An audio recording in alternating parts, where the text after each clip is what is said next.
बेटी प्रेग्नेंट होती है, पिता उसका एबॉर्शन करवाता है। फिर बेटी प्रेग्नेंट होती है, फिर पिता एबॉर्शन करवाता है।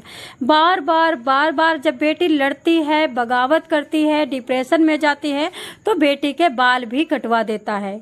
क्या आप सुनना चाहोगे कि ये कौन है? हाँ सुनिए, सगा पिता। सगा पिता अपनी बेटी के साथ दरिंदगी करता है। कब? जब उसकी बीवी 2018 में मर जाती है। जिस दिन वो अपनी बीवी की अर्थी उठाता है, उसकी लाश को मुखाग्नि दे करके आता है, सेम उसी दिन वो आकर के सो जाता है। सोने के बाद थक जाता है और फिर दूसरे दिन दोपहर को उठता है। जब दोपहर को उठता है तो घर में पूरे देखता है, पूरे रिश्तेदार खाना बना रहे हैं, कोई खा रहे हैं, कोई पी रहा है, लेकिन बेटी के कमरे में जाता है जहाँ पे 18 साल की बेटी लेटी हुई है और इतने गम में है, इतने दुख में है। बेटी को उठाता है, उठा करके बेटी से पानी मंगाता है और उसके बाद बेटी के साथ रेप करता है। यानी कि अभी घर में रिश्तेदार है, मौसी हैं, बुआ हैं, दादा हैं, चाऊ हैं, चाचा हैं, सब है, लेकिन इस आदमी को जरा सी भी सबूरी नहीं हुई। अरे ऐसे आदमियों की तो बीवियां मरती हैं भाई साहब। जिन आदमियों को अर्थी भी ठंडी नहीं हुई, हड्डियां भी गंगा में नहीं डाला, जिनकी राख भी अभी नहीं खत्म हुई, वो मर्द किस टाइप से अपनी बीवी के साथ रह रहे होंगे, किस हिसाब से अपनी बीवी की ज़िंदगी को काटा होगा। बिल्कुल सुनिए, मैं सोनी क्राइम न्यूज स्टोरी से 5 साल से सगी बेटी से रेप करने वाला पिता बार बार एबॉर्शन करवाता है, बाल कटवाता है, जो बाइफर होता है उसके रबड़ से मारता है, गिलास से मारता है, चिमटे से, और कहता है कि तुम अगर मुंह खोली तो तुमको उल्टा लटका करके पेड़ में जिंदा जला दूंगा। आप सोच सकते हो कि कोई कितना गिर सकता है। जब बेटी 3 महीने की गर्भवती होती है तब बताती है तो तुरंत भाग करके जाता है और वो भाग करके एबॉर्शन करवा देता है और वहाँ सिंदूर लगा करके लेके जाता है और बिंदी लगा के लेके जाता है। फिर गर्भवती होती है, फिर उसको पूरी तरह से अपनी बीवी बना करके रखता है। जब बेटी बताती है कि देखो किसी से मौसी से बताती है तो मौसी थाने जाती हैं, थाने में FIR करवाती है, लेकिन 3 से 4 दिन तक कोई पुलिस नहीं आती है। फिर मौसी थाने जाती हैं तो थाने में पुलिस खुद कहती है चलिए रफा दफा करते हैं, हम करवा देते हैं, ठीक है। उसके बाद क्या होता है, जिस साल बाल कटवा दिया था उस साल लड़की 3 महीने की गर्भवती हुई है। गर्भवती होते होते अब समझ चुकी थी कि मेरा कोई निपटारा नहीं कर सकता है, मेरे को कोई इंसाफ नहीं दे सकता है, ना दादी, ना बुआ, ना चाची, ना चाचा, ना ताऊ के बच्चे, और ना कोर्ट, ना पुलिस। तो वो घर से भाग जाती है। घर से भाग करके गाजियाबाद स्टेशन पे पूरी रात रहती है। उसके बाद वो जब सुबह होता है, सुबह गाजियाबाद स्टेशन से रात पे रह करके कोर्ट जाती है। कोर्ट जा करके वहाँ पे वो बयान देती है। दोस्तों ये जो मामला है पूरा टोटल ये गाजियाबाद में है, मानवता को शर्मसार कर रहा है। ऐसी घटनाएं सामने आती हैं तो दिल शॉक्ड हो जाता है। माँ के मरने के महज 12 घंटे के अंदर ये दरिंदा कितनी दरिंदगी करता है। मैं सोचती हूँ कि मतलब जो वो औरत मरी है वो अच्छा हुआ मर गई, क्योंकि यार इस दरिंदे के साथ कौन जिएगा। ऐसे दरिंदे को ना तो कोई बेटा बना सकता है, ना पति बना सकता है, ना तो नौकर बना सकता है, ना तो किसी टाइप से रिश्ता रख सकता है, ठीक है। माँ की मौत के बाद एक पिता पिछले 5 साल से अपनी बेटी से दरिंदगी करता रहता है। पहली बार प्रेग्नेंट होती गर्भपात, दूसरी बार प्रेग्नेंट होती गर्भपात, तीसरी बार प्रेग्नेंट होती बाल कटवा देता है, ताकि वो महिला यानी लड़की कभी भी घर से निकल ना सके, किसी से बात ना कर सके, अपना फेस ना दिखा सके। पूरी तरह से बाल एकदम चावल के बराबर करा देता है, पूरा खोपड़ी घुटवा देता है यार। लेकिन लड़की अब समझ चुकी थी। लड़की ने 2-3 बार कीटनाशक दवाइयाँ ली थी, उससे उसकी मृत्यु नहीं हुई थी। कहते जाको राखे साइयाँ, मार सके ना कोई। अगर ये मर जाती तो इसको जेल कौन भेजता। लड़की हिम्मत जुटाती है। 16 अप्रैल को लड़की रात में किसी तरह से घर से भाग जाती है। पूरी रात रेलवे स्टेशन पे अपने को मच्छर से कटवाती है। अगली सुबह के कोर्ट पहुँचती है, अपनी आप बीती बताती है। पुलिस की प्राथमिक जाँच में मामला एकदम सही निकलता है। इसके बाद गाजियाबाद पुलिस ने आरोपी पिता को तुरंत 20 अप्रैल को गिरफ्तार करते हैं।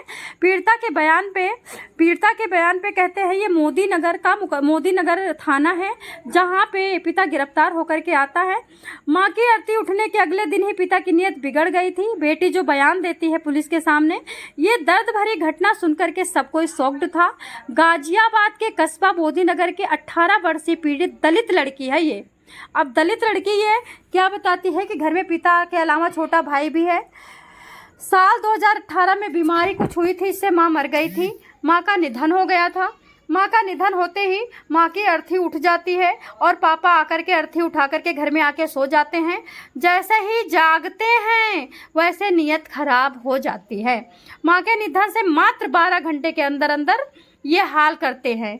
लड़की आगे क्या बताती है थानेदार साहब को कि मैं तनाव में थी, मैं रो रही थी, मैं नींद की गोलियां ले रही थी। मैं पूरा इतने सालों से मैं नींद की गोलियां ले रहा हूँ, 5 साल से नींद की गोलियां ले रही हूँ। पिता ने इसी बात का तो फ़ायदा उठाया है कि मैं डिप्रेशन में हूँ, मैं कुछ कर नहीं सकती, मुझे नींद नहीं आती, मैं बेबस हूँ, मैं हेल्पलेस हूँ। जब नींद की गोली लेके वो सो जाती है तो पिता आ करके कपड़े सारे फाड़ देता है। कई तो कपड़े फाड़ चुका है, कई तो अंडरवियर फाड़ चुका है। लड़की बताते बताते कांपने लगती है, मुलाल हो जाता है। वहाँ के जो थाने के दरोगा जी थे, इंस्पेक्टर थे, वे सब रोने लगते हैं और वो प्रण करते हैं कि बेटी को अगर मैंने इंसाफ नहीं दिया तो ये वर्दी उतार दूंगा।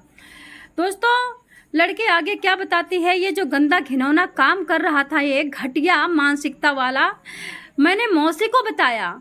थाना मोदी नगर में शिकायत भी लिखाई गई, लेकिन फैमिली वालों ने जाने क्या थाने में जाकर के कह दिया, मेरे को पागल घोषित कर दिया, मेरी कीटनाशक दवाइयाँ दिखा दी, मेरी जो पिल्स नींद की पिल्स लेते थे वो दिखा दिया, तो थाने वाले ने मेरे को पागल समझ लिया। पैसे दे दिए, पैसे दे करके मैं मामला को मैनेज कर लिया। इसके बाद गर्भवती हो गई थी। परिवार के अन्य सभी सदस्यों ने मिलकर सहारनपुर में जाकर के एबॉर्शन करवाया। एबॉर्शन करवाने के बाद कुछ डॉक्यूमेंट तैयार होते हैं जो डॉक्टर तैयार करता है। कहते हैं फैमिली वालों ने जला दिया सारे डॉक्यूमेंट्स ताकि सबूत मिट जाएं। इस घटना के बाद मोहल्ले में ट्यूशन स्कूल में बताती रही, मैं दोस्तों से बताती रही, मेरे को जो भी मिलता ताऊ चाचा दादा मौसी चाची नानी सबसे बताती रही, लेकिन किसी ने इस लड़की की मदद नहीं की। दोस्तों, बताती है लड़की आगे बताती है कि मैंने ताऊ से बताया, चाचा से बताया और मैंने कई लोगों से बताया, बुआ से बताया, दादी से बताया, लेकिन दादी ने कहा कि जुबान बंद करके रहती है तो रह, नहीं तो घर छोड़ दे, घर का मामला घर में रख, जुबान मत खोल। दोस्तों, सबूत के लिए पीड़िता ने मोबाइल से एक दिन वीडियो भी बनाई। पीड़िता की उम्र इस समय 18 साल से है, 18 साल है। वो बताती है कि गर्भपात की दवाइयाँ खाने के मानसिक शारीरिक प्रताड़ना सहते सहते मेरे को पैरालाइज हो गया, क्योंकि मैंने कीटनाशक दवाई खाई। मैं मरी तो नहीं, लेकिन मेरी हाल बड़ी दुर्दशा हो गई। मेरा सारा शरीर का खून सूख गया, मेरा सारा शरीर खून का पानी हो गया, मेरा बायां अंग लंगड़ा हो गया, यानी लकवा मार गया। लकवा मारने का इतना फ़ायदा उठाया इस व्यक्ति ने, इतना फ़ायदा उठाया कि उसको कैद कर लिया। कहीं भी जाता कुंडी बाहर से बंद करके जाता, घर में ताला लगा करके जाता। उसने बताया लड़की ने, मैंने सबूत के लिए पिता को ज़बरदस्ती रेप करने का मोबाइल से वीडियो, मोबाइल छुपा करके वीडियो बनाया, वीडियो को घर में सभी मेंबर को भेज दिया, लेकिन सभी मेंबर ने मेरे को बारी बारी से मारा। दादी ने मेरा आके के गला दबाया और बोली कि तू बस रहने दे, जीने दे मुझे। ये दादी की हाल बता रही है लड़की। पिता ने बाल इसलिए कटवाए थे क्योंकि मैं किसी से जा कर के बात ना कर सकूं, मिल ना सकूं। पीड़िता आगे क्या बताती, जब किसी ने मेरा साथ नहीं दिया तो हार कर मैंने मरना मंजूर किया। मैंने 2 बार जहर खाया। पहली वाली घटना में गांव में मेरा इलाज हुआ, जो गांव में हॉस्पिटल है, मैं ठीक हो गई, लेकिन ठीक होने के तुरंत बाद वाइपर से मारा। किसने?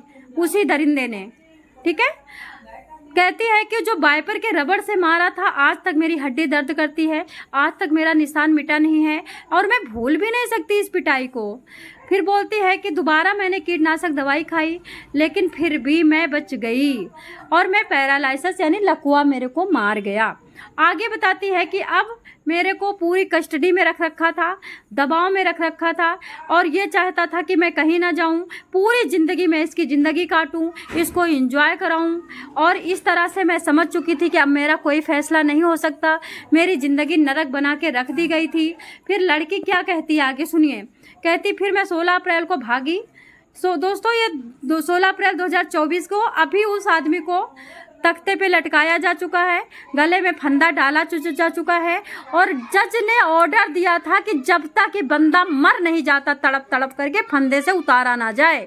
अगर ये नहीं मरता है, किसी तरह बच जाता, तो इसको डबल बार लटकाया जाए, यानी फांसी डैश डैश दे दी गई है बंदे को।